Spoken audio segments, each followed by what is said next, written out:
Okay, this video is to show how to make basic height measurements for bouncy ball experiments.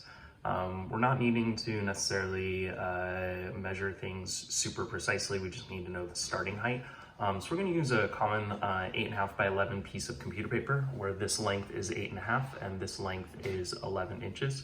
Now you can do a quick Google search and figure out what that is in centimeters, but I'll guide you through the important aspects of it for the centimeter markings in a second.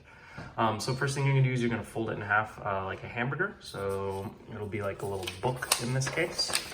And so you'll get a piece like this. And so you'll see the crease down the middle now. And then you're going to very carefully rip it in half. Now you wanna make sure when you fold it that it is as even as possible so that we get two even pieces. And then what you'll get are two pieces like this after you folded it and then ripped it, where this is the 11-inch side and this is the 8.5-inch side.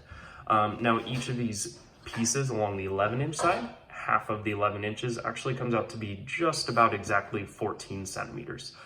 So we're going to use those two pieces and then you can just simply stack them end to end.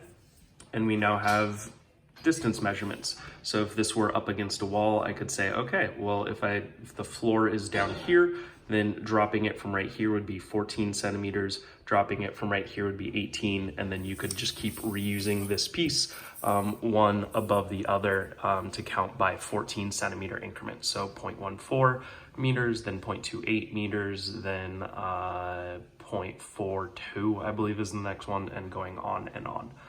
So that's a quick way to do some measurements. Alternatively, if you want slightly larger measurements, if you use the 8.5-inch side, so think about an 8.5 by 11-inch piece of paper. If you use the 8.5-inch side, that actually comes out to 21.6 centimeters.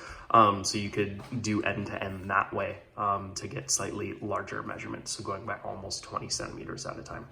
That's all. Hope this helps. Keep in mind that there's also ways to make more precise rulers, and we have that linked on the document.